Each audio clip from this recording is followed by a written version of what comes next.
Tidak pernah terfikir dalam benak saya juga akan terpapar COVID-19. Wah, itu nggak tahu lagi deh. Bisa sampai anggota keluarga kami semua kena. Setelah dikatakan positif, saya sempat isolasi di rumah. Tapi saya akhirnya juga harus ke rumah sakit. Jadi kondisinya bisa dikatakan serius. Itu di rumah opa dan oma sudah pakai selang. Anak-anak juga ada yang sudah demam. Saya dan istri juga kondisinya tidak baik. Puji Tuhan, saya merasakan bagaimana kasih Allah begitu luar biasa. Melalui jemaat Rosipina, saya merasakan perhatian dan kasih yang tak habis-habisnya, hingga akhirnya saya bisa pulih dan beraktivitas kembali. Tuhan sepertinya mengutus jemaat Rosipina untuk membantu keluarga kami. Bukan hanya doa, tetapi obat dan buah-buahan. Benar-benar kasihnya nyata. Selamat ulang tahun GBI Rosipina. To serve, to share. Selamat ulang tahun GBI Rosipina. To serve, to share.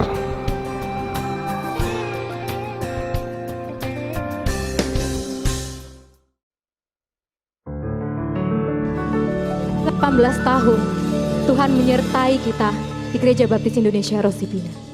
Untuk kebaikan Tuhan, mari kita naikkan pujian penyembahan kita bagi Tuhan.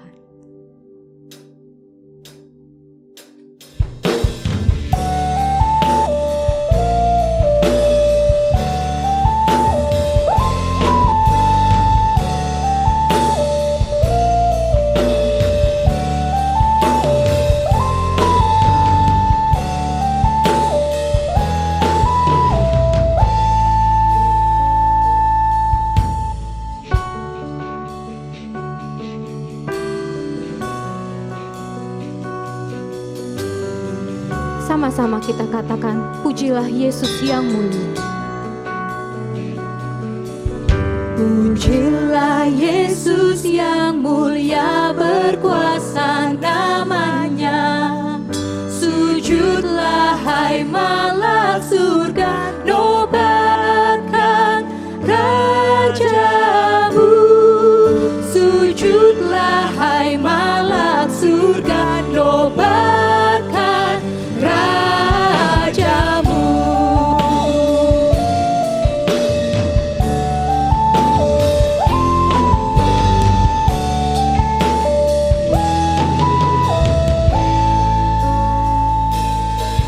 Hai bangsa kudus miliknya, tebusan darahnya, anugerah Allah pujilah, nobatkan Rajamu. Anugerah Allah pujilah, nobatkan Rajamu.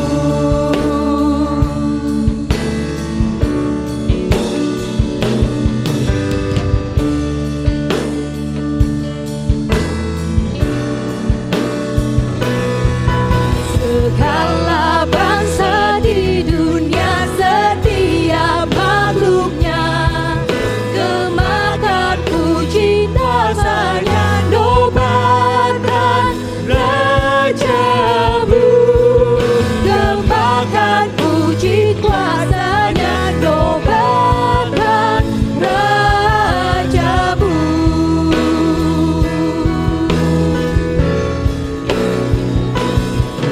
Pujilah Yesus yang mulia, berkuasa namanya.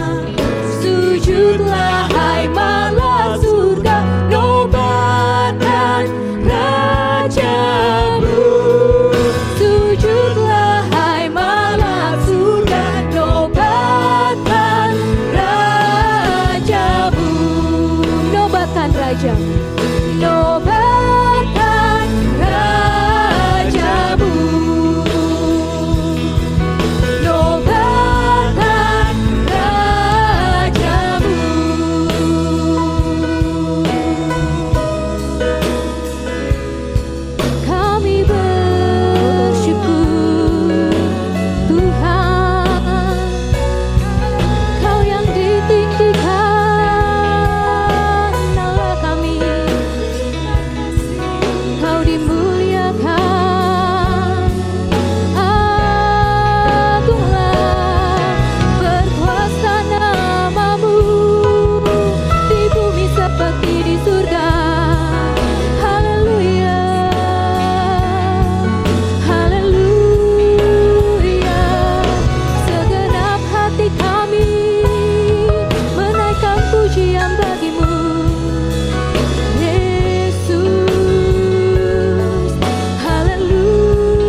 saudara-saudari. Katakan terima kasih kepada Tuhan Yesus untuk penyertaannya di dalam kehidupan kita.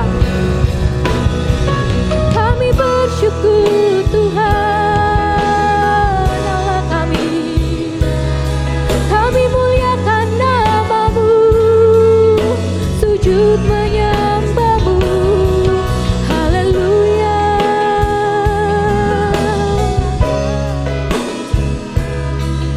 Terima kasih Tuhan. Terima kasih Yesus.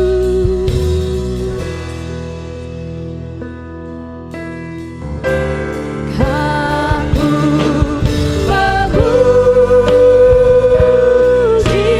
kebesaran-Mu. Katakan maha besar penciptaku. Maha besar penciptaku. Aku memuji-Mu. Aku memuji kebesaran-Mu. Maha besar, oh Tuhanku. Aku memuji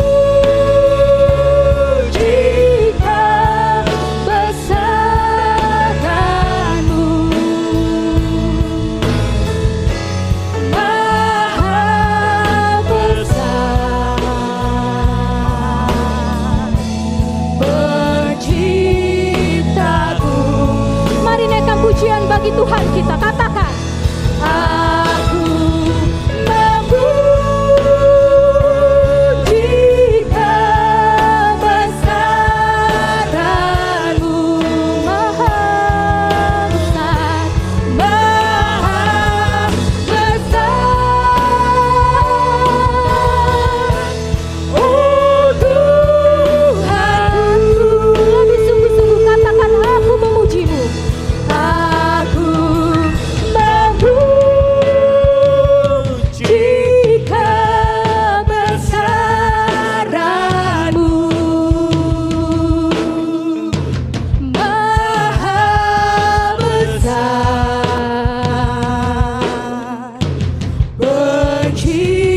penciptaku. Aku memuji kebesaran-Mu. Maha besar, oh Tuhanku. Kami puji Kau Tuhan. Aku memuji kebesaran-Mu. Maha besar, maha besar. Engkau pencipta kami ya Tuhan. Penciptaku. Aku memuji kebesaran-Mu. Sungguh besar Kau Tuhan. Maha besar, oh Tuhanku. Maha besar, maha besar, oh Tuhanku. Engkau yang besar. Maha besar, oh Tuhanku. Beri kemuliaan bagi Tuhan. Yes. Amin. Engkaulah Allah kami yang maha besar, maha mulia. 18 tahun Gereja Baptis Indonesia Rosipina telah berorganisasi. Tema ulang tahun kita hari ini, To Serve, to share. Kita memberi, kita berbagi untuk kemuliaan nama Tuhan.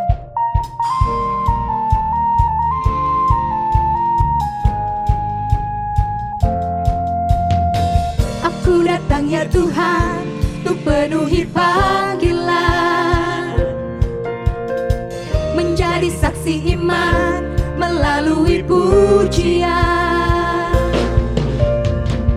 Ku kan menyanyi, ku kan menari, hanya untukmu Allah yang ku kasih.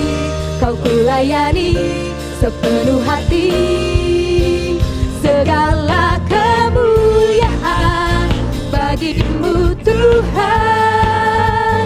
Engkau ku sembah dalam roh dan kebenaran, sampai putih rambutku, habis nafasku, ku kan setia mengikutmu selalu. Oh Yesus Tuhanku. Dengan lebih semangat lagi kita naikkan pujian ini. Aku datang ya Tuhan, untuk penuhi panggilan, menjadi saksi iman melalui pujian. Ku kan menyanyi, ku kan menari, hanya untukmu Allah yang ku kasih. Kau ku layani sepenuh hati, katakan segala kemuliaan bagimu Tuhan. Engkau ku sembah dalam roh dan kebenaran, sampai putih rambutku, habis nafasku, ku kan setia mengikutmu selalu. Oh Yesus Tuhanku.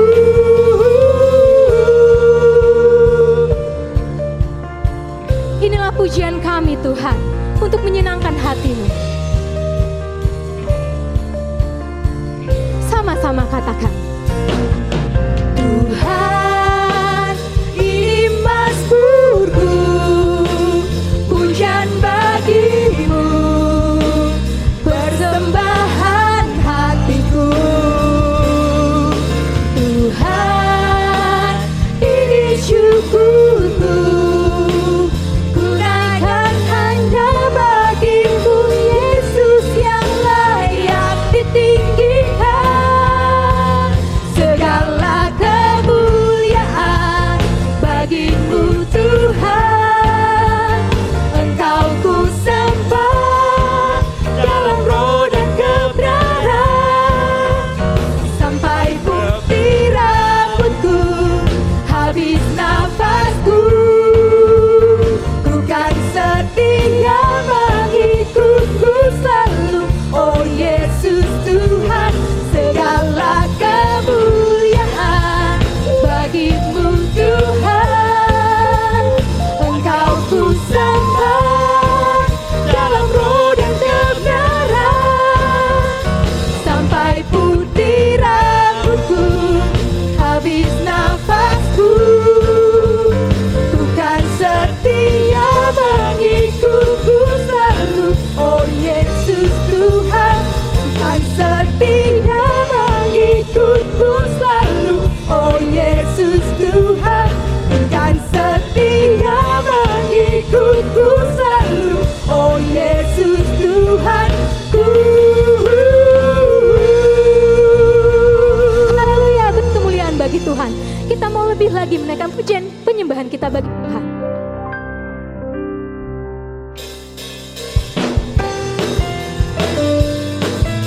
Amin.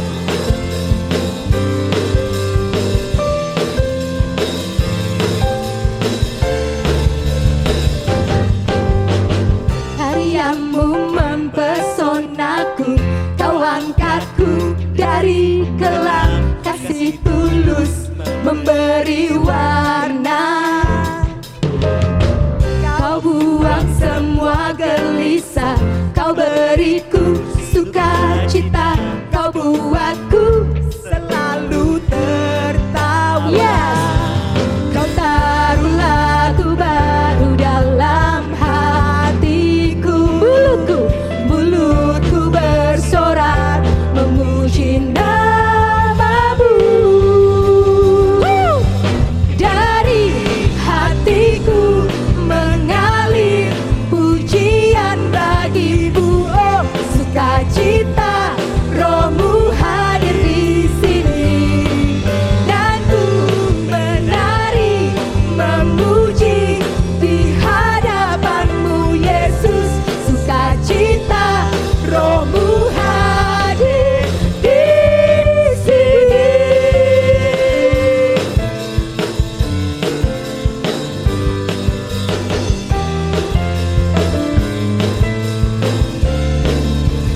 Sama-sama katakan. Karyamu mempesonaku, kau angkatku dari kelam, kasih tulus memberi warna. Kau buang semua gelisah, kau beriku sukacita, kau buatku selalu tertawa. Kau taruh lagu baru dalam hatiku, mulutku bersorak memuji namamu. Dari hatiku mengalir pujian bagimu, oh sukacita, Rohmu hadir di sini, dan ku menari memuji di hadapanmu Yesus. Sukacita, Rohmu hadir di sini.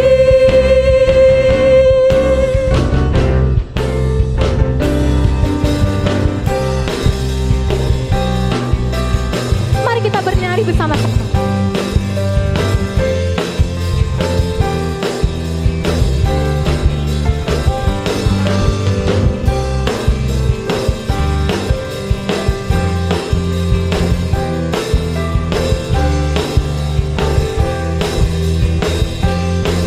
Katakan la la la.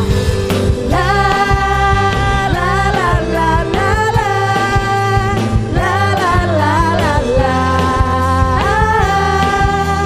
Haleluya. Sekali lagi. La la la la la la. La la la la la. Haleluya.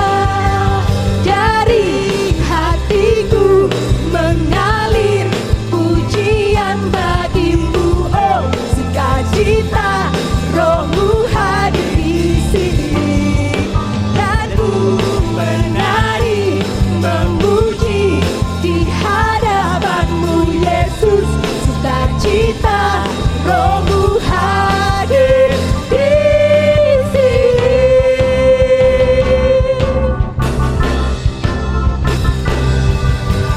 La la la la la la. La la la la la. Haleluya. Haleluya. Sekali lagi.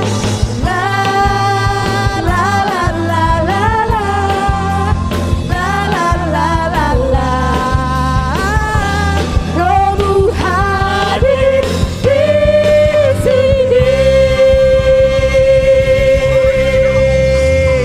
Amin.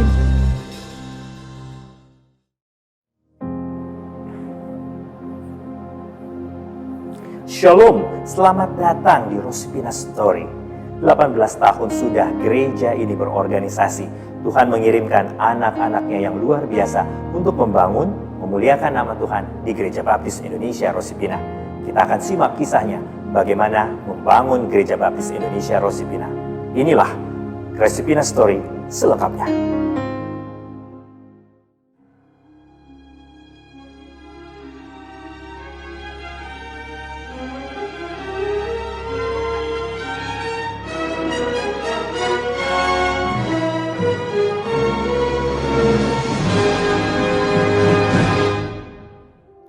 Pada pertengahan tahun 1996, dibukalah pos PI GBI Kalvari cabang Kelapa Gading di perumahan Puspa Gading, kediaman Bapak Yohanes Salim dan Ibu Ruth. Ibadah perdana kami lakukan di ruang keluarga kediaman Bapak Yohanes Salim dan dihadiri oleh Pendeta Dr. Kristantio Nurdin, keluarga Pendeta Meis, keluarga Bapak Diakon Thomas Cipta Mustika, keluarga Bapak Gunawan Cipta Mustika SH, keluarga Bapak Insinyur Wiwi Prana, keluarga Bapak Edi Raharja SE, keluarga Ibu Yulia Cipta Mustika, dan keluarga Ratna. Yang berkhotbah saat itu adalah Pendeta Dr. Charles Cole. Karena bertambahnya jumlah jemaat dan dibutuhkan adanya sekolah minggu, maka jemaat menyewa ruko 2 lantai di Jalan Raya Hibrida selama 2 tahun. Tempat ini diresmikan oleh Pendeta Dr. Charles Cole yang saat itu menjadi gembala pos PI GBI Kalvari cabang Kelapa Gading dengan seremoni pemotongan pita. Natal pertama diselenggarakan di restoran Pring Gading 23 Desember 1996 dengan jumlah kehadiran 39 orang yang dihadiri oleh Pendeta Dr. Charles Cole, Pendeta Karel Saragi, Pendeta Kristantio Nurdin, Pendeta Meis, Pendeta Rafael, serta keluarga evangelis Martinus Noya. Setelah berjalan selama 2 tahun dan ruko tersebut dirasa kurang untuk semua kegiatan gereja, maka jemaat memutuskan untuk pindah ke Hotel Sun Lake Sunter dan diadakan ibadah perdana pada tanggal 4 Agustus 1998. Dan sementara, sekolah minggu tetap di ruko hibrida hingga habis kontrak. Dalam hitungan bulan, jemaat memutuskan untuk kembali menyewa 2 ruko dengan 2 lantai di daerah Boulevard, Kelapa Gading selama 2 tahun. Setelah mengontrak selama 4 tahun, jemaat mulai memikirkan untuk memiliki gedung gereja sendiri dan gembala sidang. Berangkat dari iman dan harapan kepada Allah, maka mulailah diadakan pengumpulan dana dengan swadaya jemaat dan terus berdoa untuk seorang gembala sidang.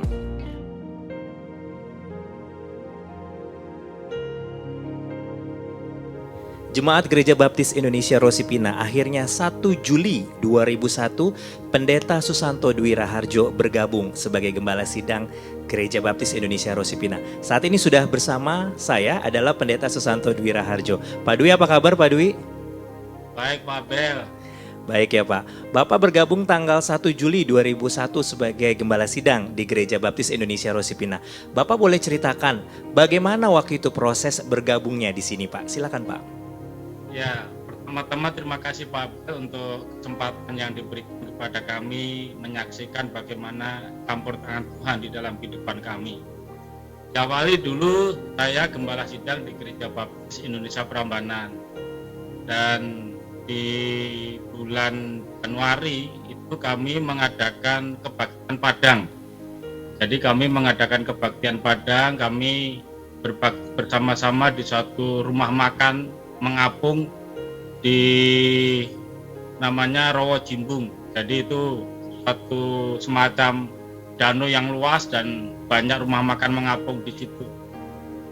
Dan sekitar jam 11 siang ya kami sedang berbakti itu, handphone saya berbunyi ketika itu. Dan ketika saya angkat, maka seorang ibu yang kemudian mengenalkan diri Ibu Susan. Jadi Ibu Susan menelpon saya pertama kali mengundang untuk bisa menyampaikan firman Tuhan ke Gereja Baptis Indonesia Kalvari cabang Kelapa Gading ketika itu. Dan sampailah di Kelapa Gading ketika itu dijemput Pak Franky sama Pak Wiwi dan Ibu Susan ya. Terus itu khotbah pertama. Dalam proses berikutnya saya pulang kembali dan menggumulin panggilan itu.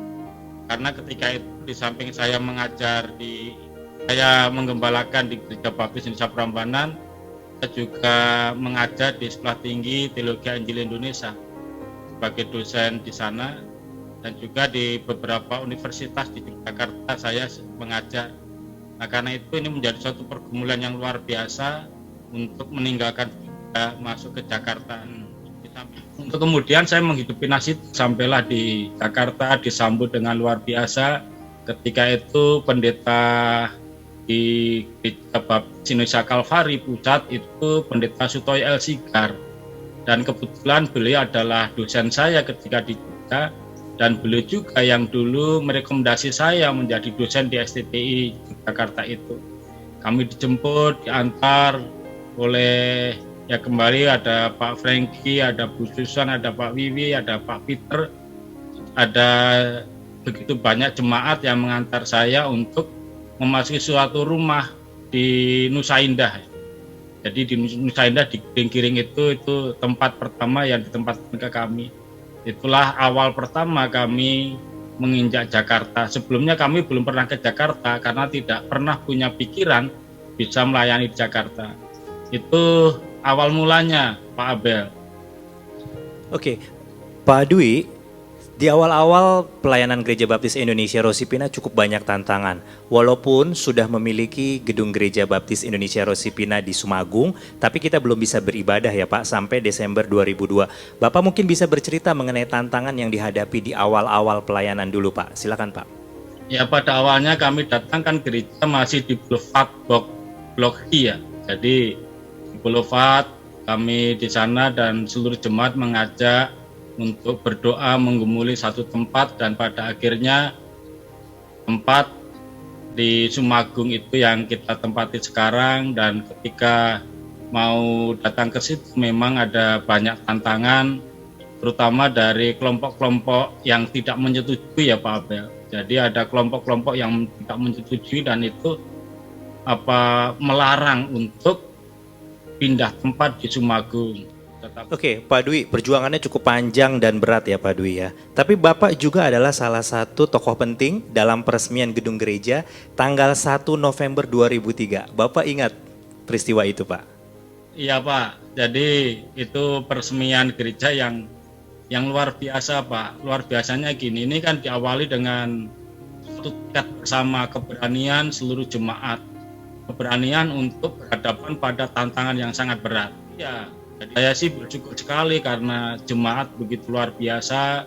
Kita berdoa Rosipina itu akan menjadi filosofi bagi gereja itu, ketika nanti dimandirikan menjadi filosofi, menjadi kekuatan spiritual yang luar biasa, akan menjadi batu penjuru sehingga banyak jiwa yang dimenangkan.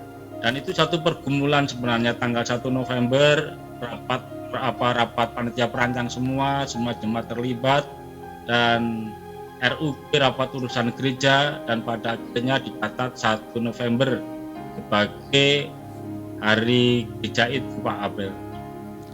1 November 2003, momen yang bersejarah. Pak Dwi juga menjadi bagian dari sejarah itu. Terima kasih Bapak sudah menjadi bagian dari momen besar tersebut. Selain Pendeta Susanto Dwi Raharjo, Tuhan juga mengirimkan Pendeta Immanuel Ragiono. Bagaimana kisahnya di Gereja Baptis Indonesia Rosipina? Ini dia. Jemaat yang terkasih, tahun 2005 Pendeta Immanuel Ragiono bergabung bersama Gereja Baptis Indonesia Rosipina. Nah, saat ini bersama saya sudah ada Bapak Pendeta Immanuel Ragiono. Pak Immanuel Ragiono, kan cukup panjang ya Pak bergabung di Gereja Baptis Indonesia Rosipina sebagai Gembala Sidang. Tahun 2005 sampai 2013. Bapak bisa ceritakan saat itu bagaimana prosesnya Pak? Silakan Pak. Baik, jadi terima kasih. Shalom sidang jemaat yang diberkati Tuhan. Senang sekali berjumpa dengan Bapak Ibu sekalian melalui layar kaca ini. Jadi saya dipanggil ke Gereja Baptis Indonesia Rosipina itu waktu saya diawali dengan sebuah peristiwa di mana waktu itu ada peristiwa yang sangat bersejarah, yaitu kayak mission trip gitu ya. Kayak ada mission trip. Jadi jemaat-jemaat Rosipina itu mengadakan kegiatan di di Villa Lotus kalau saya tidak salah. Ada anggota peserta retreat dari Rosipina itu yang kesurupan waktu itu. Bersama-sama menolong, ada Pendeta Stoyo di sana, kemudian ada Pendeta Immanuel Soekardi yang waktu itu diundang oleh Rosipina untuk menjadi pembicara KKR. Nah, saya dengan seselili juga dengan yang lain ada pelayanan pelepasan. Nah, dari situ kemudian mulai mereka mengerti saya, mulai mereka bahwa saya kan dari Padang, kemudian saya pelayanan di sana di Tegal, kemudian diundang ke Kalvari, kemudian lama-lama kenal jemaat Rosipina itu mendoakan saya, lalu mengundang saya berkhotbah di sana. Setelah mengundang khotbah saya di sana, lalu saya diminta berdoa, apakah Bapak berbeban di Rosipina, dan saya memenuhi panggilan itu. Kira-kira itu singkat ceritanya. Bapak tanggal 13 Februari 2011, Bapak juga adalah orang yang meresmikan pastori kami di Bongo. Kalau yang ini Bapak ingat nggak Pak? Seperti apa Pak? Sangat ingat, saya sangat ingat. Karena begini, saya itu melihatnya begini. Gereja Baptis Indonesia Rosipina adalah gereja baptis yang sangat luar biasa perhatiannya terhadap gembala, ya, terhadap hamba-hamba Tuhan yang melayani di sana, termasuk diri saya sekeluarga itu sangat amat diperhatikan oleh jemaat, ya, terutama tokoh-tokoh gereja itu sangat perhatian sekali. Semua jemaat terlibat janji iman dan orang-orang dari luar gereja kita juga terlibat. Akhirnya terkumpullah dana, lalu mulailah kita mencari rumah dan Tuhan menunjukkan tempat. Akhirnya mampu membeli rumah di Jalan Bulu. Puji Tuhan. Bapak, Januari 2005 Bapak bergabung hingga 30 Juni 2013 di Gereja Baptis Indonesia Rosipina. Momen apa sih Pak, memori apa yang Bapak tidak pernah lupakan dari Gereja Baptis Indonesia Rosipina? Jemaatnya atau apanya Pak? Yaitu ketika kami dengan jemaat sepakat untuk menjadi gereja yang mencari terobosan, menjadi gereja yang berubah, menjadi gereja yang tidak statis, menjadi gereja yang mengalami pemulihan. Nah, saat itu kami bekerja sama dengan tim pelayanan Ambalop, lalu kami mengadakan acara di Mount Hermon, ya, kalau saya tidak salah. Lalu di sana terjadi pemulihan yang luar biasa. Saya sendiri dipulihkan, ya, jemaat-jemaat perancang dipulihkan, dan yang paling terkesan adalah bagaimana jemaat kuasa Tuhan itu bekerja secara luar biasa. Di sana terjadi sebuah pemulihan, saling peluk-peluk. Saya terharu. Saya ingat peristiwa itu, saya sekarang terharu. Karena saya sendiri juga mengalami pemulihan sebagai hamba Tuhan. Yang kadang-kadang keras terhadap anak, kadang-kadang suka mukul anak. Dari situ kami saling membasuh kaki. Saya dengan anak-anak saya, dengan istri saya. Waktu itu saya ingat Pak Wibi juga kesaksian, kesaksian luar biasa. Dan saya merasakan kebangkitan Rosipina. Itu dari situ mulai. Pertajam pemberitaan Injil, dipertajam ke kekeluargaannya, saling mengasihi satu dengan yang lain, luar biasa. Luar biasa. Saya terharu Pak Beni ketika saya mengenang peristiwa yang sangat besar. Selama 18 tahun Tuhan memberkati Jemaat Gereja Baptis Indonesia Rosipina. Tahun ini kita mengangkat tema To Serve, To Share. To Serve, To Share seharusnya menjadi tema bagi kita semua. Sudahkah kita memberkati jemaat menjangkau jiwa? Demikian Rosipina Story.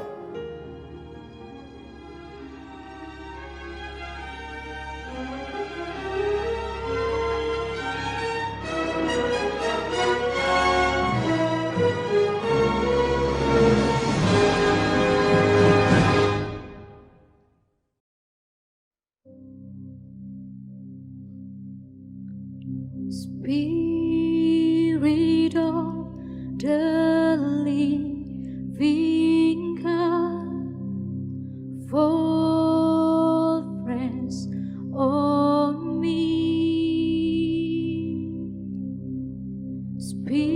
Spirit of the living God, fall fresh on me.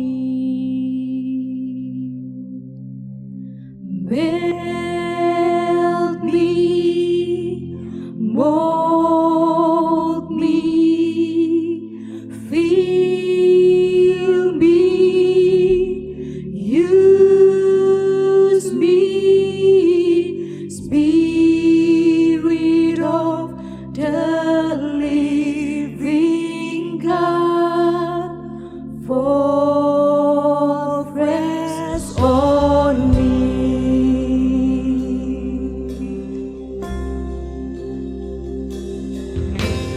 Oh, curahkan kuasa-Mu, Roh Kudus. Oh, curahkan kuasa-Mu, Roh Kudus.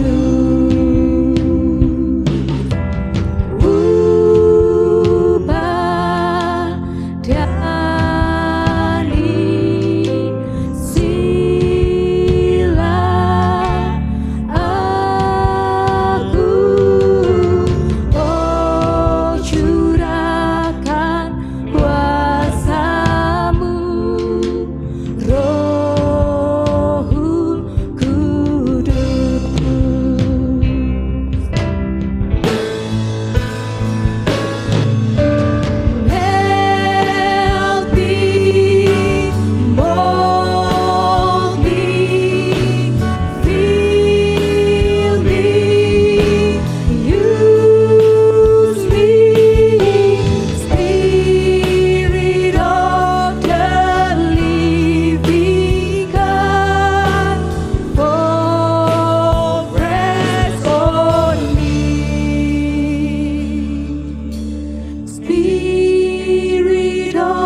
Saya mengucapkan selamat ulang tahun yang ke-18 bagi Gereja Baptis Indonesia Rosipina.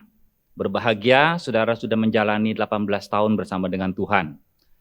Kalau saya hitung-hitung 18 tahun ya dikali 52 minggu lah. Ya ada berapa? 900 lebih. Diplesin sama perintisannya itu tahun 1996. Katakanlah saudara yang sebagai pendiri, saudara sudah mendengarkan khotbah kan 1000 lebih. Nah, saya mau tanya sebelum saya khotbah hari ini ya. Di antara khotbah-khotbah yang saudara pernah dengar, saudara kan sudah kumpulkan banyak larangan-larangan Tuhan, banyak perintah Tuhan.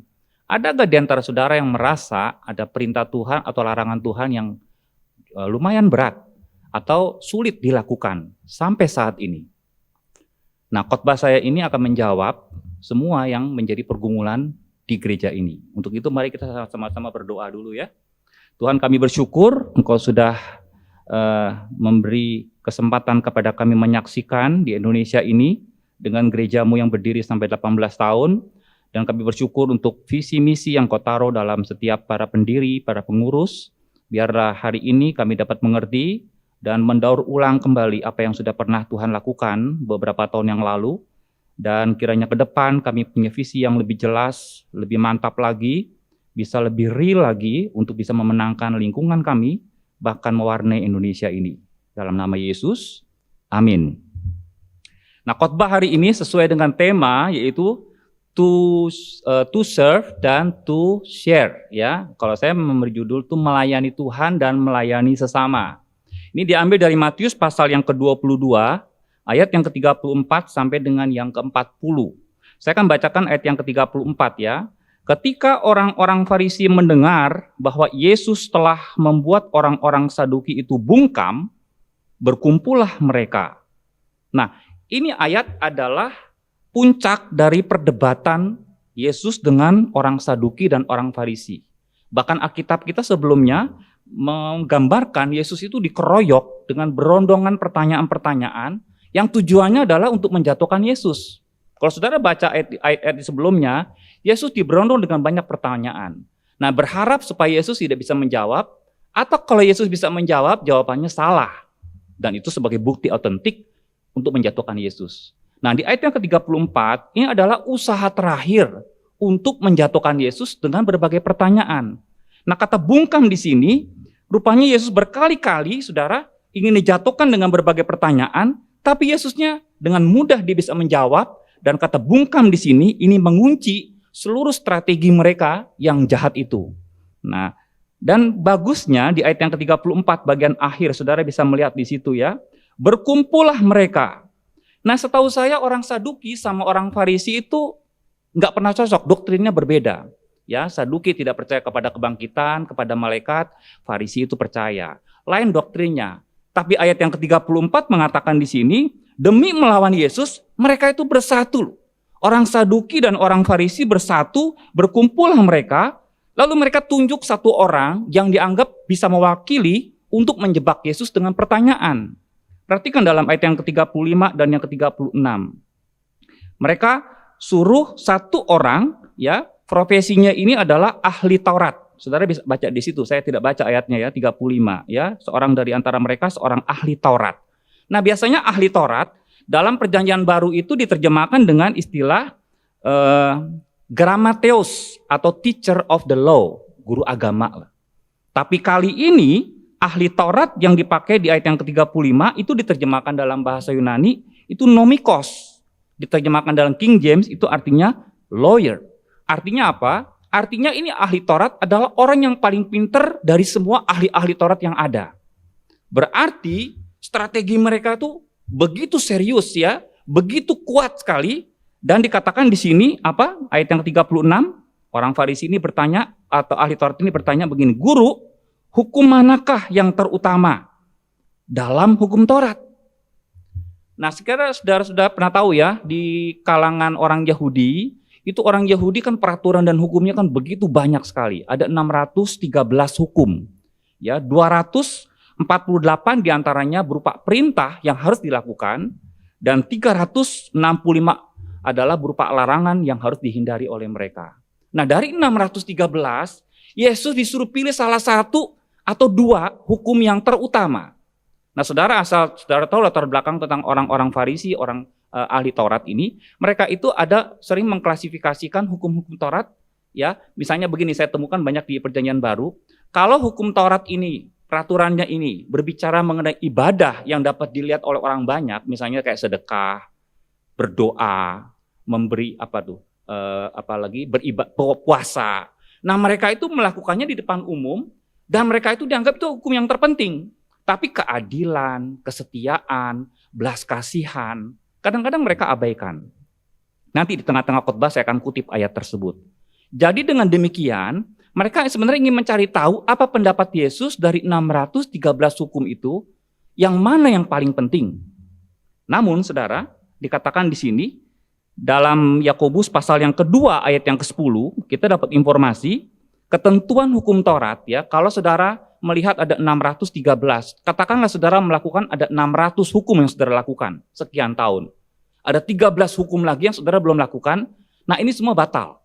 Artinya apa? Tidak berlaku. Saya bacakan Yakobus pasal 2 ayat yang ke-10. Sebab ya barang siapa menuruti seluruh hukum itu, tetapi mengabaikan satu bagian daripadanya, ia bersalah terhadap seluruhnya.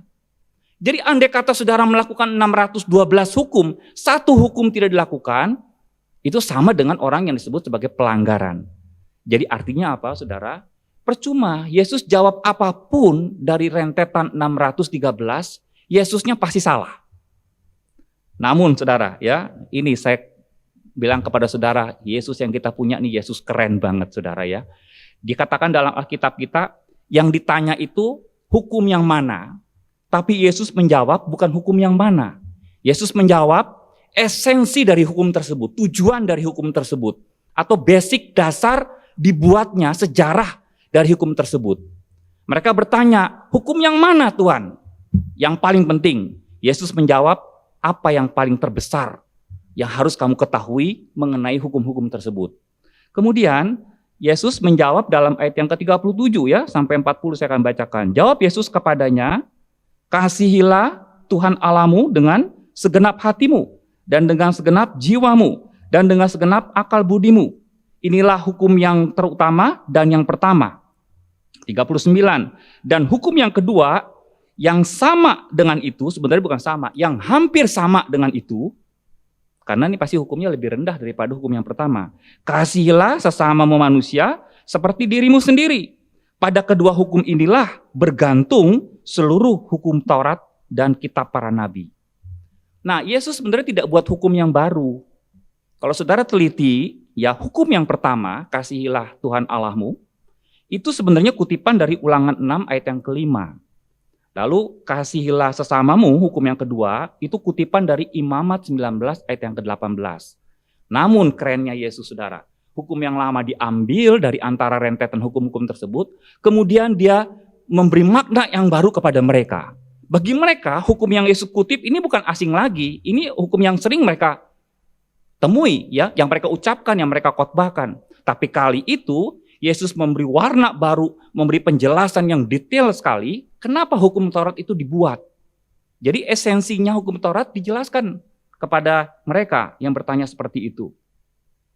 Ini saudara, pernahkah saudara di stop ya, atau disuruh berjalan oleh polisi, tapi berbeda dengan rambu yang kita lihat. Saya pernah ya, di rambu lalu lintas itu, kalau lampu merah kan kita suruh berhenti saudara. Tapi polisi ada di situ, kita disuruh berjalan. Nah kalau saudara disuruh berjalan oleh polisi, saudara mau pilih yang mana? Saudara menuruti rambu lalu lintas yang ada itu, yang sudah ada beberapa tahun yang lalu di situ, atau polisi yang baru kali itu datang menyuruh saudara untuk melewati rambu merah. Ya kalau saudara yang mau buru-buru, pasti saudara nggak pikir panjang lagi, saudara lewat begitu aja, betul gak ya? Tapi kalau saudara mau tahu filosofinya, kenapa rambu lalu lintas itu dibuat, sebenarnya tujuan lalu lintas itu dibuat adalah untuk menertibkan kan, supaya mengurangi kemacetan, mengurangi kecelakaan, supaya bisa tertib dengan baik.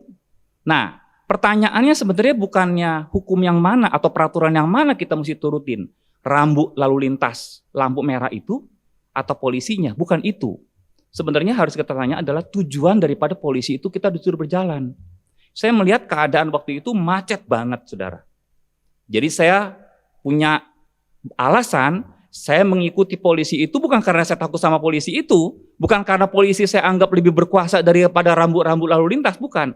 Tapi saya ngerti esensi kenapa saya disuruh untuk berjalan. Karena macetnya minta ampun, saudara. Untuk mengurai kemacetan, maka hukum yang baru dibuat oleh polisi tersebut. Yesus ditanya, hukum yang mana? Yesus menjawab, sebenarnya jangan hukum yang mana, tapi esensi atau dasar hukum itu yang harus kamu ketahui. Nah, saudara, saya akan jelaskan 3 berkat yang saya dapat dari Matius 22, ayat yang ke-37 sampai dengan yang ke-40 tadi, saudara ya. Nah, pertama-tama yang saudara harus ketahui adalah kasih, ya, dari Matius 22 tadi, kasih itu adalah dasar dari tindakan orang percaya. Harusnya kasih itu menjadi basic, menjadi muatan, menjadi motivasi, menjadi kekuatan dasar bagi saudara untuk melakukan apa saja yang menamakan dirinya adalah orang percaya, termasuk hamba Tuhan. Artinya begini, saudara ya, kalau saudara itu mengasihi Tuhan, berarti kan kita otomatis sudah bisa melakukan hukum Taurat. Kita otomatis tidak punya Allah yang lain, hukum Taurat yang pertama. Otomatis kita tidak akan buat patung, apalagi menyembahnya, hukum Taurat yang kedua. Otomatis kita tidak akan menyebut nama Tuhan dengan sembarangan, hukum Taurat yang ketiga. Otomatis, saudara, kita akan ingat dan menguduskan hari Sabat, hukum Taurat yang keempat. Nah, kalau saudara betul-betul jujur mengasihi manusia, otomatis saudara tidak akan melawan orang tua, justru saudara menghormati orang tua. Hukum yang kelima, saudara pasti tidak membunuh, saudara pasti tidak berzina, tidak mencuri, dan saudara tidak ada di antara saudara itu yang mau jatuhkan harga diri orang dengan cara saudara jadi saksi dusta. Bahkan yang terakhir, hukum Taurat yang terakhir, kalau saudara mengasihi sesama, pastilah saudara itu tidak menginginkan barang atau siapapun yang orang lain punya. Itu esensinya. Makanya dalam Matius pasal yang ke-22 tadi, saudara, ayat yang ke-40, kalau saudara bisa baca di situ, pada kedua hukum inilah tergantung atau berdasarkan dalam terjemahan bahasa Indonesia sehari-hari, seluruh hukum Taurat dan kitab para nabi. Jadi kalau saudara melakukan apa yang nabi katakan, apa yang hukum Taurat katakan, tanpa basic kasih, itu artinya saudara tidak sedang melakukan apa yang Tuhan katakan. Saudara tidak mengerti. Sama aja seperti saudara, saya disuruh polisi, saya jalan aja begitu. Kenapa? Nggak tahu polisi nyuruh saya seperti itu. Saya akan kasih contoh ya dalam Alkitab. Misalnya Yohanes pasal 14 ayat yang ke-15.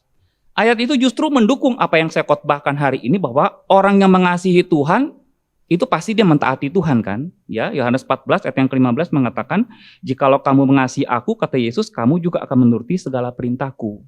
Tapi ini catatan saya, saudara. Orang yang taat hukum itu belum tentu mengasihi Tuhan. Saya punya 3 contoh nih, saudara ya, tentang orang Farisi. Pertama-tama, saudara, dalam Matius pasal yang ke-6, ayat yang kedua, ayat yang ke-5, ayat yang ke-16, cara mereka beribadah, bentuk-bentuknya dikasih tahu di situ, ada sedekah, berdoa, berpuasa.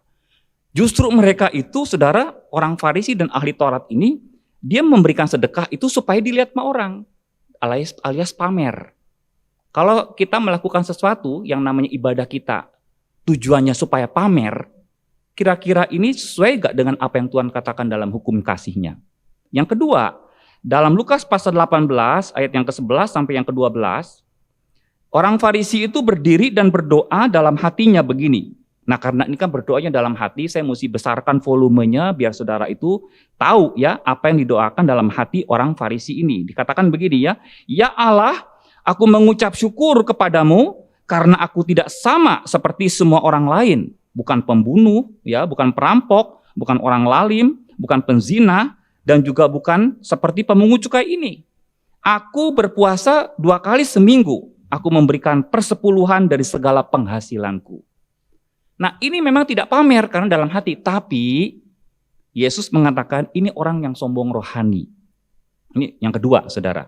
Jadi ada orang-orang yang taat di Alkitab, tapi dia tidak mengasihi Tuhan, tidak melakukan perintah hukum kasih yang saya khotbahkan hari ini.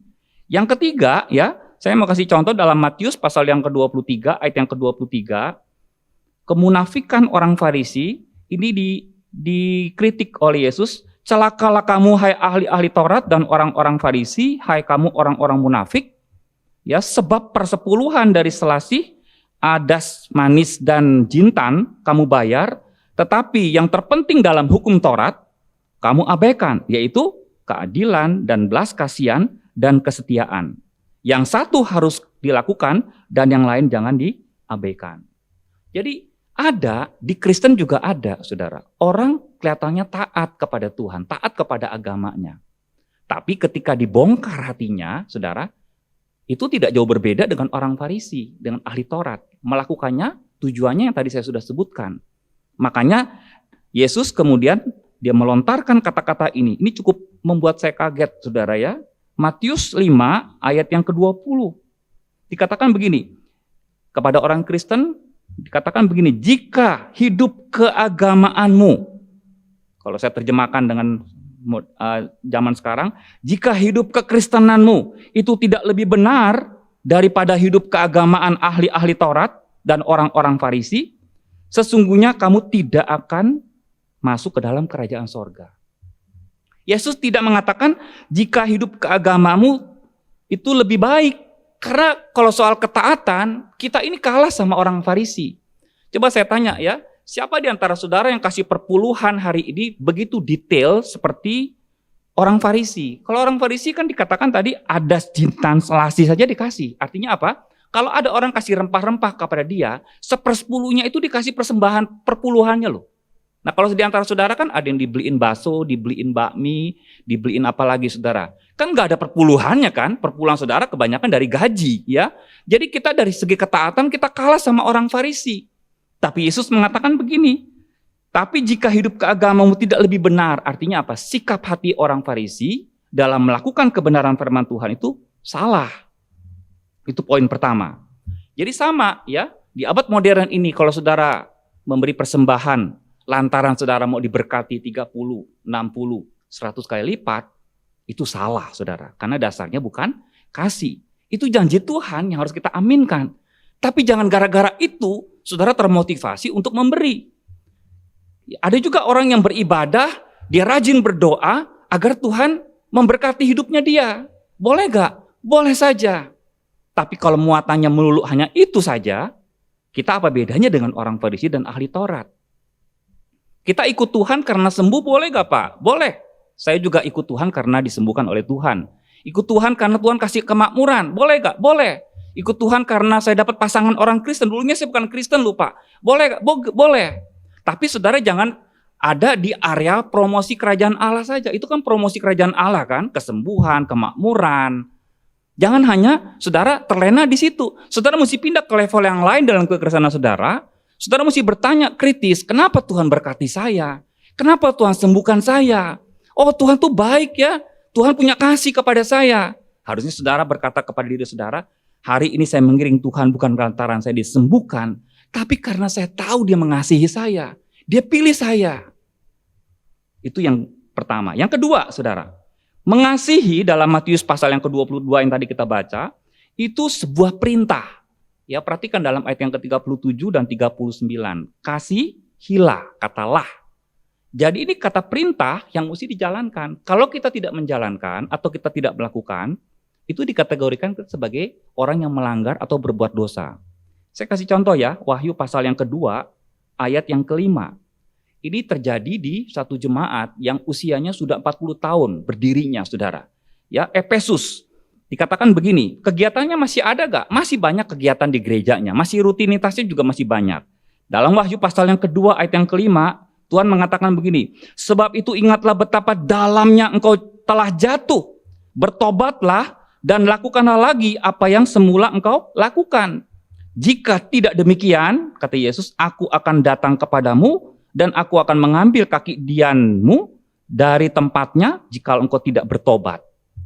Nah, saya mau cerita sedikit tentang Efesus, saudara. Ini menarik sekali ya, dan ini sangat memberkati saya. Efesus tahun 50 Masehi, Paulus masuk Efesus, saudara. Ketika dia melihat provinsi Asia Kecil mau dimenangkan, dia menjadikan ya gereja Efesus sebagai pusat kegiatan Kristen di Asia Kecil. Saya punya petanya ya, saya berharap bisa ditayangkan nanti. Ya, dia di provinsi Asia Kecil ini ada kota-kota yang saudara mungkin tidak asing di telinga saudara. Ada Kolose, ya, ada Laodikia, Philadelphia, Sardis, ya, Hierapolis. Ada banyak kota-kota yang dulunya bukan Kristen, tapi gara-gara Paulus menjadikan jemaat Efesus ini sebagai pusat kegiatan Kristen di Asia Kecil, maka apa yang dikatakan dalam Kisah Rasul pasal 19 ayat yang ke-10? Ya, hal ini dilakukannya 2 tahun lamanya sehingga semua penduduk Asia, dalam hal ini Asia Kecil, ya, mendengar firman Tuhan baik orang Yahudi maupun orang Yunani. Jadi Paulus mengambil satu ruangan, ya, di Efesus itu, saudara, ruangan Tyrannus namanya. Selama 2 tahun Paulus ini mentraining mereka. Dan selama 3 tahun, ya, plus 3 tahun Paulus tinggal di Efesus, termasuk di situ, saudara, saya jumlahkan 3 tahun, itu Asia Kecil dapat dimenangkan. Semuanya jadi Kristen. Dikatakan tidak ada satu orang pun yang tidak mendengar firman Tuhan. Jadi kalau saudara lihat prestasinya gereja Efesus tahun 50, hebat banget. Tahun 60 Paulus tulis surat kepada jemaat Efesus, saudara. Yang minggu lalu kita sudah dengar khotbahnya. Jemaat ini sangat dijadikan jemaat idolanya Paulus. Karena jemaat inilah jemaat yang jadi gambaran jemaat yang sempurna. Karena di jemaat inilah Paulus menggambarkan ini lengkap loh. Didirikan oleh ada yang namanya rasul, ada yang namanya nabi, pemberita Injil, ya, gembala, pengajar, dan tidak ada di jemaat-jemaat yang lain. Ini jadi jemaat idola. Nah, waktu Wahyu ini ditulis tahun 90, jadi usianya kan kurang lebih berapa ya? 50 tahun, ya, tahun 50. Lalu sekarang tahun 90, 40 tahun. Jadi ulang tahun ke-40, kegiatannya masih ada gak? Banyak, ya, banyak. Saya akan bacakan ya, Wahyu pasal yang kedua, ayat yang kedua dan yang ketiga. Aku tahu segala pekerjaanmu, baik jerih payahmu maupun ketekunanmu. Aku tahu bahwa engkau tidak dapat sabar terhadap orang-orang jahat, bahwa engkau telah mencobai mereka yang menyebut dirinya rasul, tetapi yang sebenarnya tidak demikian. Bahwa engkau telah mendapati mereka pendusta, ayat 3, dan engkau tetap sabar dan menderita oleh karena namaku dan engkau tidak mengenal lelah. Jadi keadaan Efesus masih sama gak kegiatannya seperti 40 tahun lalu? Masih sama, bahkan Alkitab kita menambahkan dengan keterangan jerih payah. Jadi kegiatannya malah menambah. Kalau zaman sekarang udah buka youth, ya, kaum wanita, ya, itu kaum lansia, ya, mungkin dibuka PAUD kali ya, mungkin dibuka orang-orang yang. Jadi kegiatannya begitu banyak sekali di Efesus, saudara, ya. Bahkan dikatakan mereka itu tidak berbuat dosa, mereka benci kepada kejahatan. Jadi kalau saudara melihat orang Efesus berbuat dosa, itu bakalan ketahuan, saudara. Karena orang itu yang menjaga betul kerohaniannya, mereka taat. Dan mereka masih berapologet terhadap ajaran-ajaran sesat. Mereka tidak kompromi dengan ajaran-ajaran sesat itu. Dan mereka juga sabar menderita demi Yesus. Tapi ada yang hilang. Tadi Yesus mengatakan kepada orang Farisi, yang pertama kamu harus lakukan, tapi yang kedua juga jangan diabaikan. Jadi yang pertama kegiatannya begitu banyak, tapi mereka sudah meninggalkan kasih yang mula-mula. Nah, saya memang tidak ada di sejarah gereja Baptis Indonesia Rosipina ini, ya. Jadi waktu merintis saya juga tidak ada di situ. Ketika beli gedung ini saya mulai ada di sini. Saya sempat mengajar, ya, mengajar musik, ya. Tapi saya ingin ingatkan kepada para pendiri atau kepada jemaat yang baru yang saudara mungkin belum tahu detail tentang sejarahnya, ya. Kebetulan disertasi saya kan berkenaan dengan gereja ini, jadi saya tahu banyak tentang sejarahnya, pergumulannya, apa yang terjadi, gambarnya begitu jelas di mata saya. Waktu itu kita belum punya gereja sebagus sekarang kan? Waktu itu kita juga belum punya alat musik selengkap sekarang. Waktu itu juga kita belum punya tim musik yang sehebat sekarang. Bahkan visi misi pun belum tercetus. Karena saya baca sejarahnya itu visi misi baru tercetus tahun 2017. Jenjang pertumbuhan rohani, ya, atau siklus pertumbuhan rohani juga belum dicetuskan. Karena itu tahun-tahun di mana gereja ini sudah mulai ada gedungnya. Ketika sudah beli gedung tahun 2001, harus berapa tahun lagi? 2 tahun lagi kurang lebih untuk dia merenovasi. 2003 baru didudukin. Dan nama Rosipina juga baru ada tahun 2003. Nah, saya ingat kesaksian beberapa orang di sini, para pendirinya. Ketika corak musik ini mulai dirubah, ya, ada mulai penyembahan, ada mulai full band. Nah, gereja sejenisnya mungkin keberatan. Bahkan saya dengar ada beberapa ya orang menuding gereja ini dalam tanda kutip sebagai gereja yang sesat. Pedih memang ya. Tapi saya mau katakan kepada saudara hari ini, gereja ini kan tetap berdiri, bisa bertahan sampai saat ini. Saudara tahu rahasianya kenapa? Karena di dalamnya ada orang-orang yang mencintai Tuhan. Saudara masih ingat ya, sebelum punya gedung ini, saudara kehujanan kepanasan, saudara begitu giat sekali. Itu jangan padam. Jangan sampai sejarah Efesus ini terjadi lagi, terulang lagi kepada satu gereja, kepada gereja yang lain, termasuk kepada gereja ini. Nah, yang terakhir, yang ketiga, saudara. Mengasihi Tuhan dikatakan dalam Matius pasal yang ke-22, harusnya itu dibuktikan dengan kita mengasihi sesama. Kenapa? Karena Tuhan tidak kelihatan. Kata Rasul Yohanes, saya bacakan aja ya, 1 Yohanes pasal 4 ayat yang ke-20. Nah, jikalau seorang berkata, aku mengasihi Allah, dan ia membenci saudaranya, maka ia adalah pendusta. Karena barang siapa tidak mengasihi saudaranya yang dilihatnya, tidak mungkin mengasihi Allah yang tidak dilihatnya. Jadi bohong kalau orang mengaku dia betul-betul mengasihi Tuhan. Sampai linangan air matanya juga kelihatan, saudara ya. Dia mengatakan, aku betul-betul Tuhan tahu saya mengasihi Tuhan. Tapi buktinya tidak ada. Itu orang yang bohong, pendusta katanya Rasul Yohanes. Jadi mesti punya objeknya. Pelampiasan kita, ya lantaran kita mengasihi Tuhan, itu ada pelampiasannya, ada perwujudannya yang bisa dilihat begitu. Cuman Tuhan batasi, saudara ya, jangan kelewatan juga ya. Yang dibatasi banyak sebenarnya. Satu, ya, manifestasi kasih kepada Tuhan jangan sampai kita mengasihi dunia. Dunia kan kelihatan juga, jangan sampai kita mengasihi sistem-sistemnya, cara-cara yang tidak alkitabiah. Karena kata Yakobus pasal yang keempat, ayat yang keempat, barang siapa dia coba-coba mengasihi dunia, intim dengan dunia, segala prinsip-prinsipnya, dia jadi musuhnya Allah. Allahnya cemburu. Kedua, yang dibatasi juga uang. Jangan sampai saudara mencintai uang. Karena uang itu katanya dalam 1 Timotius itu adalah akar daripada segala kejahatan. Kalau sesama, enggak dilarang, malah wajib. Tapi saya mau garis bawahi begini, yang terakhir. Orang yang mengasihi sesama itu belum tentu juga dia mengasihi Tuhan. Ada kan gerakan-gerakan humanisme sekarang, gerakan kemanusiaan begitu ya. Hanya di Kristen saja kita mengasihi sesama punya basicnya, punya alasannya begitu loh saudara. Nah ketika orang Farisi ya di Lukas pasal 10, ketika ayat ini paralel dengan ayat yang kita baca sekarang, Matius pasal yang ke-22 ya. Ketika Lukas pasal 10 ini mencatat, orang Farisi bertanya, yang dimaksud sesama itu siapa? Kemudian Yesus mengeluarkan saudara perumpamaan tentang orang Samaria. Wow, Yesus ini sangat bijaksana ya. Dia keluarkan saudara perumpamaan orang Samaria untuk menggambarkan artinya sesama itu seperti apa. Jadi bukannya seagama, bukan hanya orang segereja kita saja, itu prioritas. Tapi kita mesti melebarkan hati kita, mesti belajar mengasihi orang yang tidak seras dengan kita, yang tidak seagama dengan kita. Bahkan Yesus menggambarkan di sini, ingin memberitahukan kepada kita, orang Samaria itu dimusuhi sama orang Yahudi loh. Tapi toh dia masih mengasihi orang Yahudi. Harusnya kita seperti itu. Saya baca ya, ini cerita lama ya, ada satu orang ateis datang ke pedalaman Afrika. Dia bawa obat-obatan, dia bawa makanan, saudara.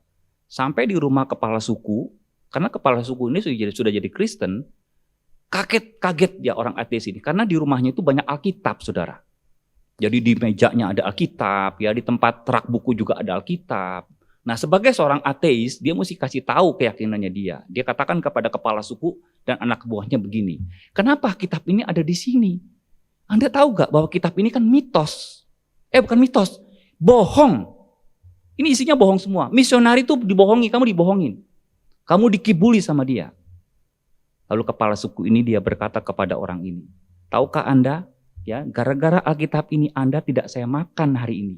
10 tahun yang lalu kita tukang makan daging orang.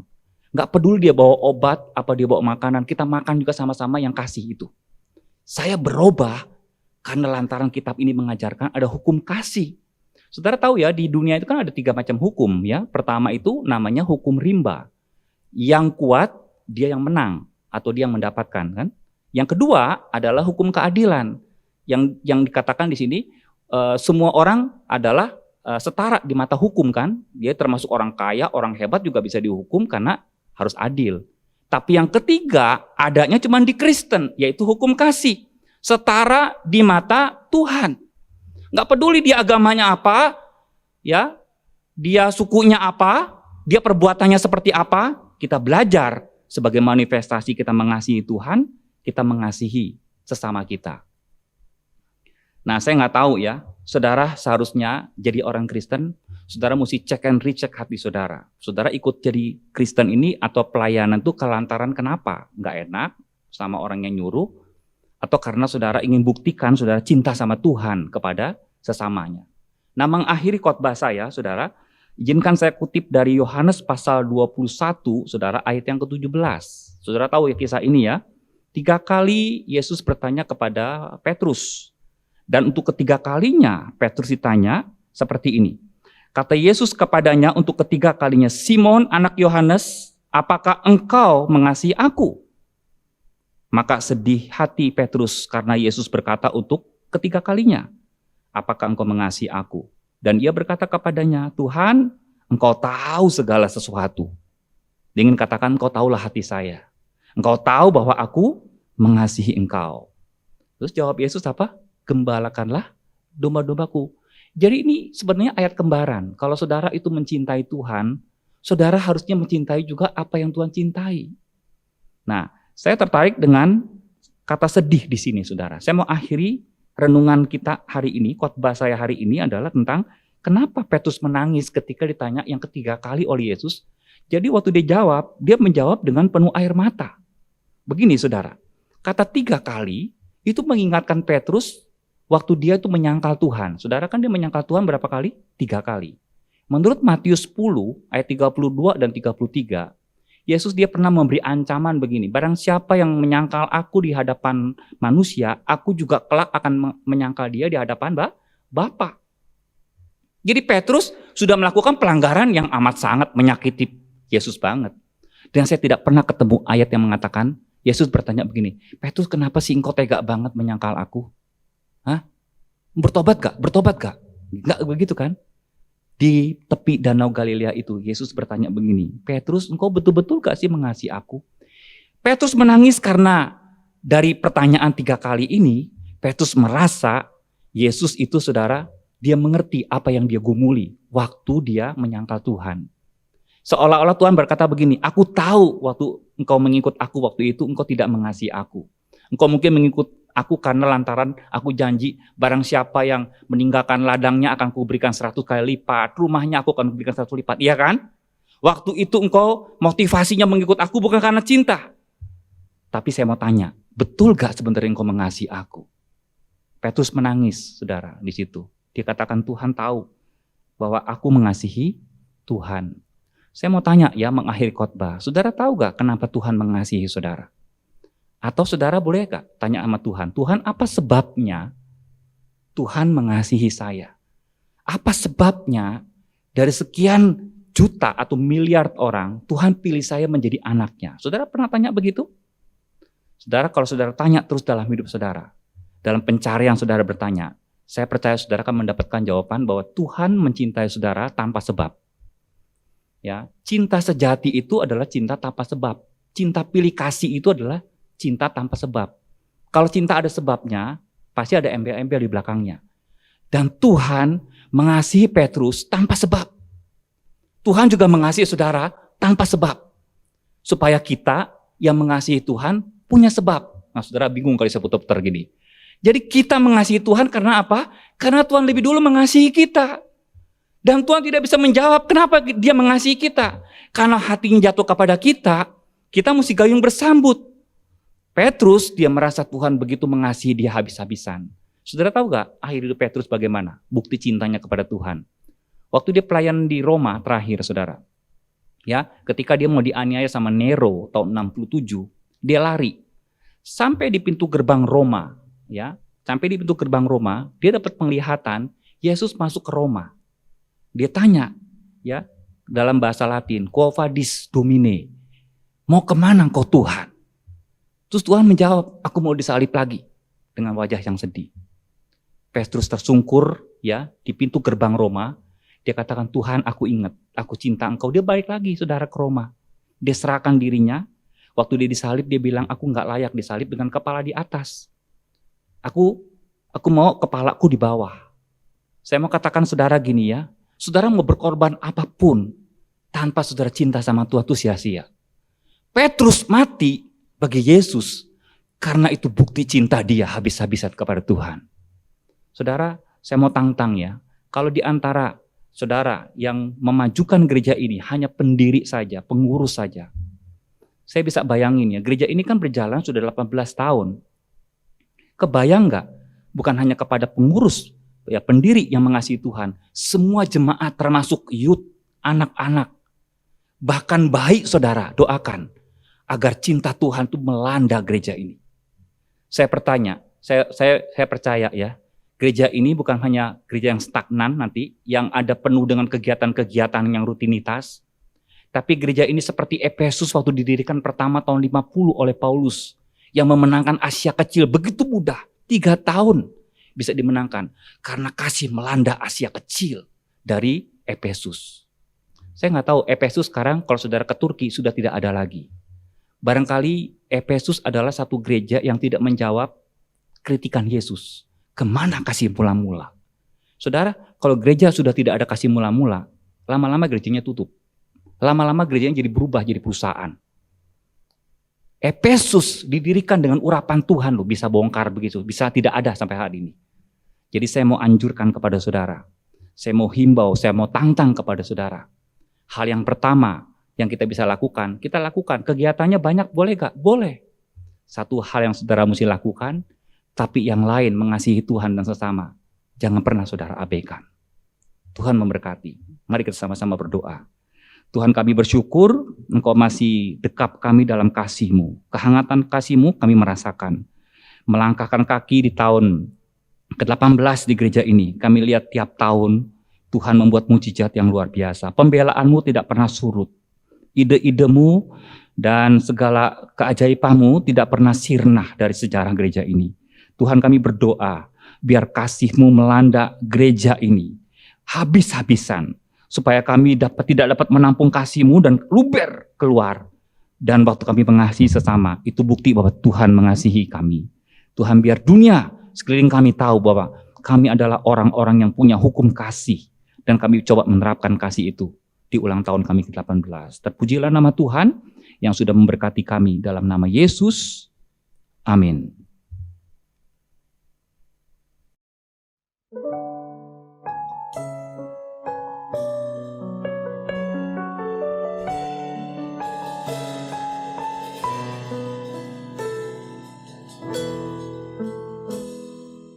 Out in the highways and byways of life, many are weary and sad. Carry the sunshine where darkness is rife, making the sorrowing glad. Ooh, ooh, ooh,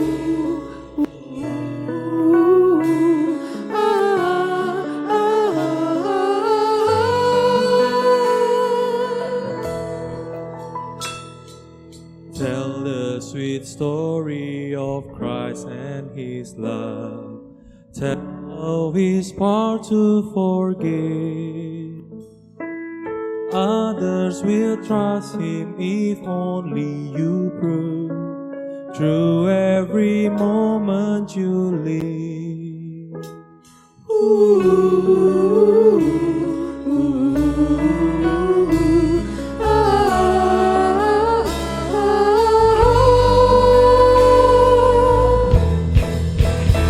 Make me a blessing. Make me a blessing out of my life. May Jesus shine.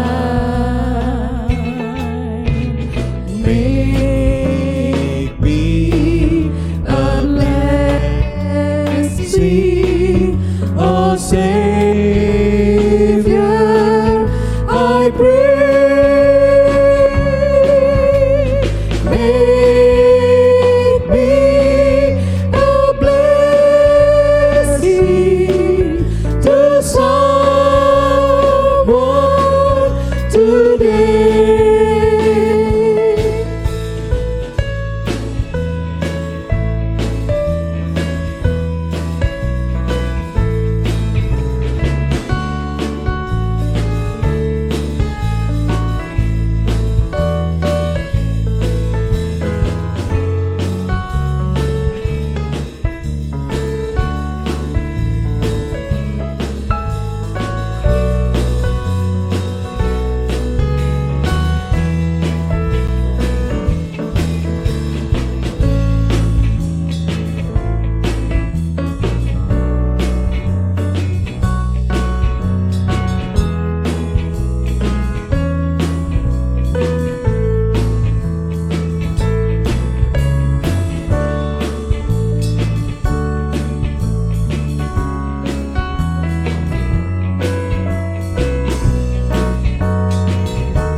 Jalan hidup berliku-liku, banyak keluh dan kesah. Berilah terang di tempat gelap itu, hiburkan orang resah. Beritakan kisah kasih Tuhan dan pengampunan penuh. Pasti orang lain diyakinkan oleh kehidupanmu.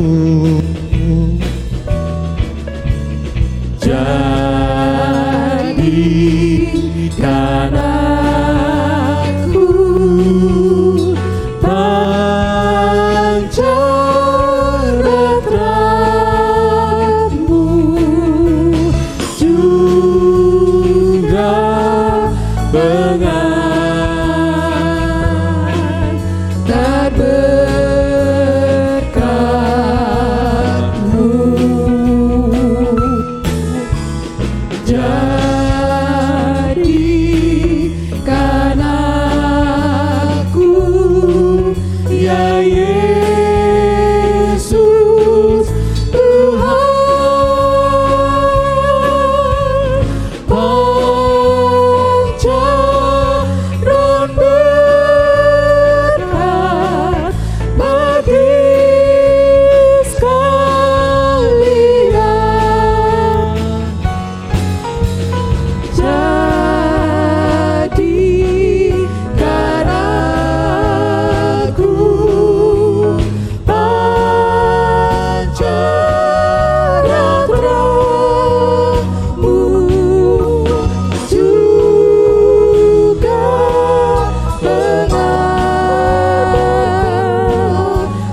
Selamat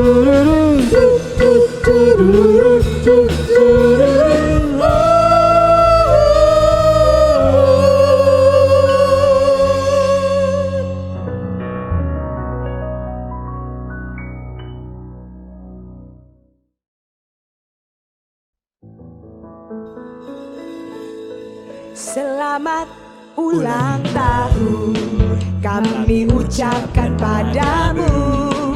Selamat hari jadi, Tuhan Yesus memberkati.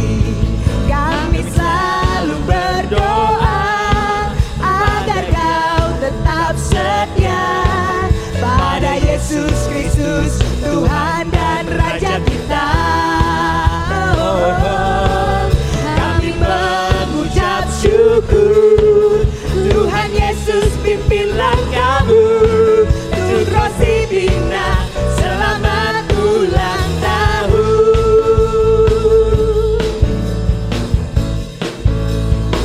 Mari kita katakan selamat ulang tahun kami ucapkan padamu.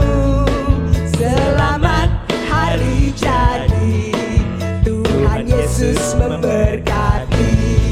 Kami selalu berdoa agar kau tetap setia pada Yesus Kristus, Tuhan dan Raja kita. Kami mengucap syukur, Tuhan Yesus pimpin langkahmu. Untuk Rosipina, selamat ulang tahun.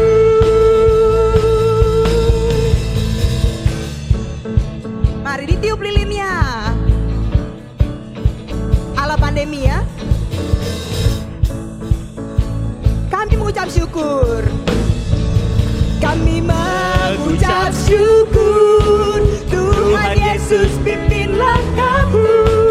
Untuk Rosipina, selamat ulang tahun. Untuk Rosipina, untuk Rosipina, selamat ulang tahun. Untuk Rosipina, untuk Rosipina, selamat ulang tahun. Kami mengucapkan selamat ulang tahun yang ke-18 untuk Gereja Baptis Indonesia Rosipina. Happy birthday.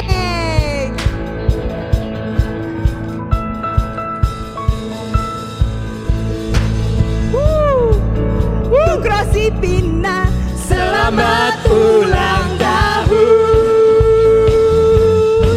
Untuk Rosipina, selamat ulang tahun.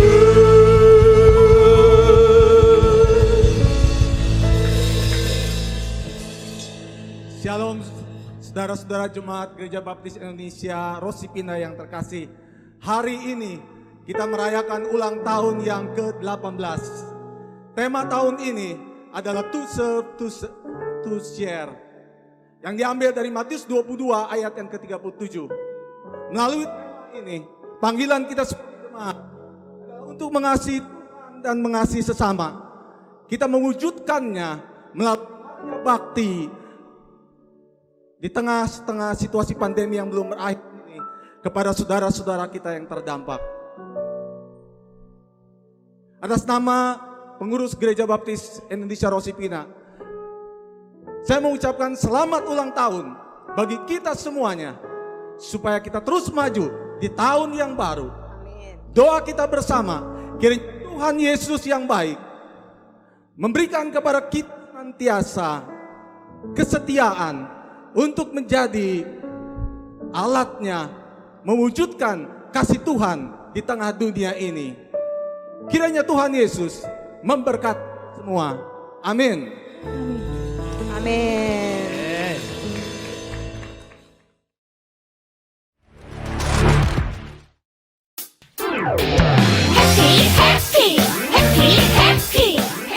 Satu ulang tahun Gereja Baptis Rosipina 18 khusus Kristen. Ulang tahun ke-18 Gereja Baptis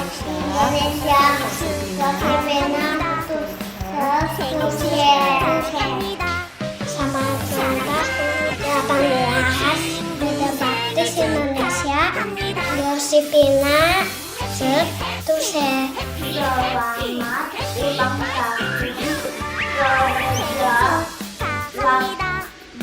Gereja Baptis Indonesia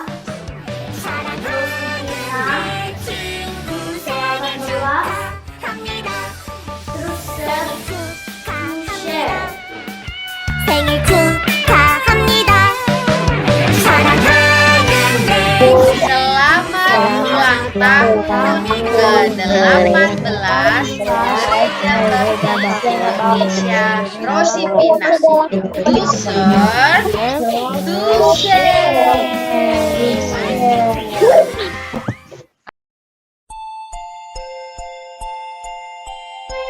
share.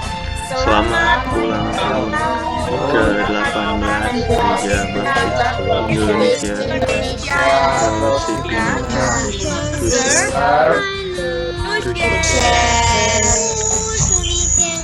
Oh, happy birthday to you. Oh, happy birthday. 18 Gereja Baptis Indonesia Rosipina. To serve, share.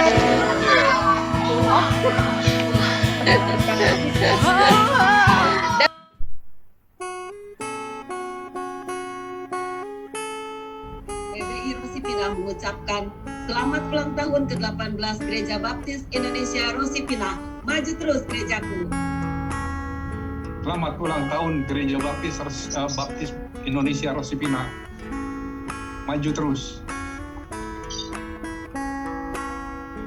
Selamat ulang tahun yang ke-18 GBI Rosipina, terus menjadi berkat bagi jemaat. Maju terus, Tuhan Yesus memberkati. Happy birthday. Happy birthday. Happy birthday. Rosipina. Selamat ulang tahun ke-18 Gereja Baptis Indonesia Rosipina. To serve, to share.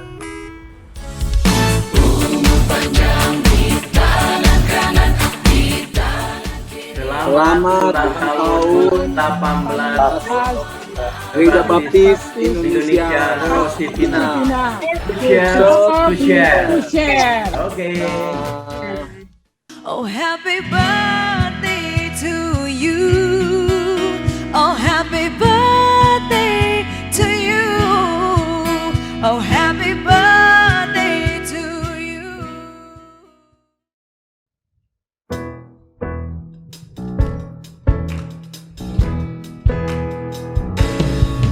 Bahagia melayani Rajaku. Oh, betapa bahagia. Ada damai dan sentosa bagiku, melayani Rajaku, melayani Rajaku, serahkan hidupku, sukacita damai berkat melayani Rajaku. Bahagia melayani Rajaku. Oh, betapa bahagia dalam gelap dan tetap nyanyianku, melayani Rajaku, melayani Rajaku, ku serahkan hidupku, sukacita damai berkat melayani Rajaku, sukacita damai berkat melayani Rajaku, sukacita damai berkat melayani Rajaku.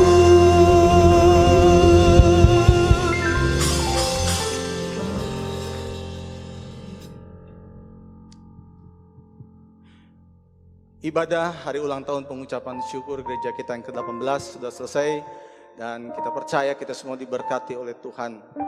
Saatnya sekarang kita akan menaikkan doa syukur kepada Tuhan untuk segala kebaikan dan kemurahan Tuhan yang boleh kita alami sampai dengan hari ini. Mari Bapak Ibu Saudara sekalian, jemaat kekasih, kita satukan hati dalam doa syukur kepada Tuhan. Segala hormat, pujian, dan syukur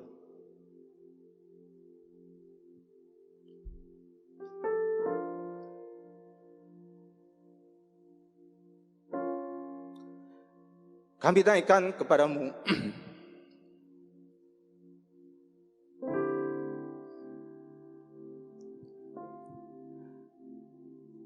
Satu tahun kami ada dalam pandemi, 1 tahun lebih. Tapi kami mengucap syukur sampai dengan hari ini. Engkau tetap pelihara jemaat Rosypina. Tetap bersatu, tetap dalam kasih Tuhan. Tetap boleh menikmati kemurahan dan kebaikan Tuhan. Kami tahu kami sudah melewati masa-masa yang sulit di tengah situasi pandemi ini Tuhan. Kami merasakan ada banyak saudara-saudara seiman kami, jemaat-jemaat kami Tuhan, yang mengalami pergumulan dan mengalami permasalahan-permasalahan, bahkan mengalami sakit penyakit Tuhan. Tapi hari ini kami mau menaikkan syukur kepadamu ya Tuhan. Mata hati kami memandang kepada Engkau, Allah kami yang besar, Allah kami yang dahsyat, Allah kami yang luar biasa, yang kami kenal di dalam nama Tuhan Yesus Kristus, yang sudah melawat setiap kami, yang sudah memelihara kehidupan kami, yang menjadi benteng perteduhan bagi setiap kami. Hari ini kami bersatu hati naikkan syukur kepadamu ya Tuhan. Kami sembahkan korban syukur dan pujian kepadamu. Bagi Allah yang maha besar, bagi Allah yang mulia, bagi Allah yang agung dan dahsyat, terimalah ungkapan syukur dan pujian kami ya Tuhan. Terima kasih Bapa. Tuhan masih pelihara Rosypina sampai hari ini. Tuhan masih memberkati kami sampai hari ini. Tuhan masih melindungi kami sampai dengan hari ini. Tuhan masih pimpin kami sampai dengan hari ini. Doa kami di hari ulang tahun ini Tuhan, biarlah di tahun yang baru langkah kami yang baru.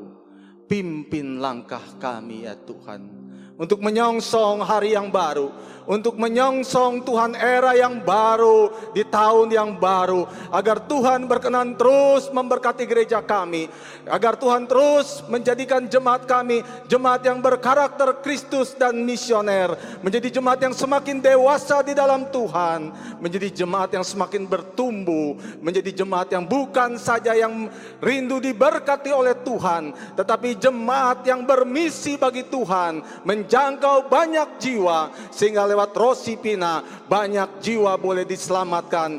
Di hari zaman ini Tuhan, Engkau pakai kami sekalian menjadi alat bagi kemuliaan nama Tuhan. Oleh karena kami tahu Tuhan Yesus menyertai kami sampai pada akhir zaman. Biarlah gereja ini senantiasa menjadi gereja yang berkenan kepada Tuhan dan mempermuliakan nama Tuhan. Biarlah bakti dan pengabdian kami senantiasa berbau harum dan menyenangkan hati Tuhan. Sekarang kiranya Tuhan mendengar doa dari tempat ini. Sekarang Tuhan mendengar doa dari jemaat-jemaat kami yang ada di rumah. Biarlah Engkau berkenan memberkati kami sekalian. Biarlah kiranya Engkau berkenan mencurahkan rahmat-Mu atas kami. Kiranya Engkau berkenan mencurahkan sukacita-Mu atas kami sekalian. Dan kiranya Tuhan berkenan memimpin langkah kami untuk kembali menyaksikan karya-karya Tuhan dan perbuatan Tuhan yang ajaib sepanjang perjalanan hidup gereja-Mu di tempat ini. Terima kasih Bapa, terima kasih. Terima kasih Tuhan untuk berkat dan anugerah-Mu. Terimalah ucapan syukur dan penghormatan kami kepadamu. Di dalam satu nama yang indah, nama Tuhan Yesus Kristus, kami sudah berdoa dan mengucap syukur. Haleluya, haleluya, amin. Tuhan memberkati.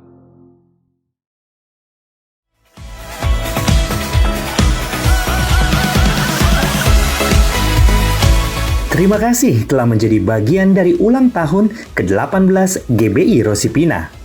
Sebelum berpisah, kita simak terlebih dahulu informasi gereja berikut ini.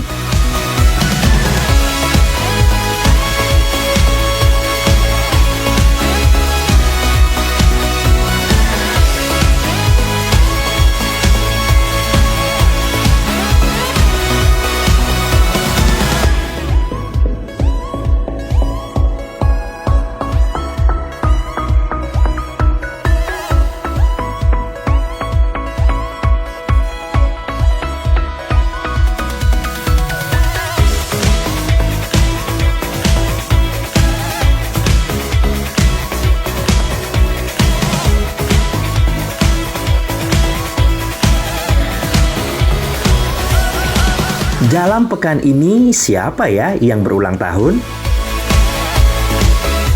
Jemaat yang terkasih, jangan lupa untuk tetap perketat protokol kesehatan. Bagi jemaat yang rindu memberikan persembahan dan persepuluhan, dapat memberikannya ke nomor rekening yang tertera di layar Anda saat ini.